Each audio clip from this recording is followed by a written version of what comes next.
Lenten Lunchtime Lesson by Father Andrew of the Society of Divine Compassion.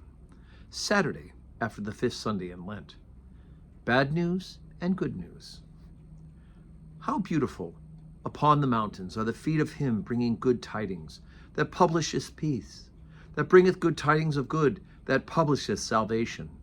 That saith unto Zion, thy God reigneth. Isaiah 53, verse 7. There is very often bad news, and there's always good news. So often we listen to the bad news very carefully and believe that it is all true. On the other hand, we hardly listen to the good news and we doubt it.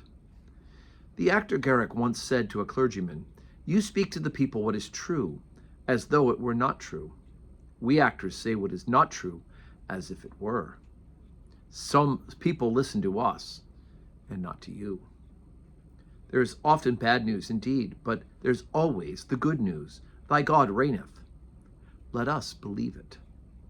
The God who reigneth is a God of love, who took our human nature to raise men from a life of selfishness to a life of love.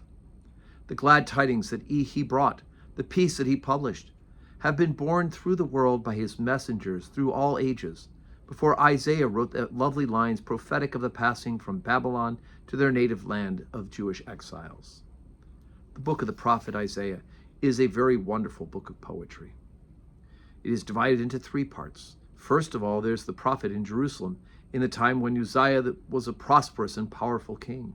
Then, after a splendid and vigorous reign, calamity came, and the king was smitten with leprosy. But at the very time when Uzziah died, and outward there was a trouble and disaster, Isaiah had this great vision. "I saw the Lord," he said. The second part of the book, in all probability the work of another hand, was written at the time when the Jews had been carried into captivity, and the prophet had a vision of hope, the hope of going back to Jerusalem again. And the third part has to do with the time when they had come back, and he was greatly disappointed, in that the time he had had his greatest vision, that of the suffering servant. It was in times of darkness that he had his purest spiritual vision. No one can say how many other authors there may be in this marvelous collection of prophecies, so full of beautiful verses and spiritual vision. These words come from the second portion of the book, when the prophet was in Babylon, and he was speaking of the return of his people to their own land. How beautiful upon the mountains would have been the feet of the herald who brought the good news. How beautiful always are the feet of those who take the gospel of Christ to the souls for whom he died. There is a lovely story that comes from the mission field. In Assam, there was a mountain tribe of headhunters known as the Lakhur tribe. The son of one of the chiefs heard that Christianity had been brought to a neighboring tribe and managed to send a request that this new religion might be preached to his own people. The adventurous missionary called Lorraine, and his wife determined to answer this call, and he went to live among the headhunters. He did his best to express the love of God in nursing the sick and in any acts of kindness that were possible to him. And wherever he went, he took a pencil and notebook and tried to learn the language.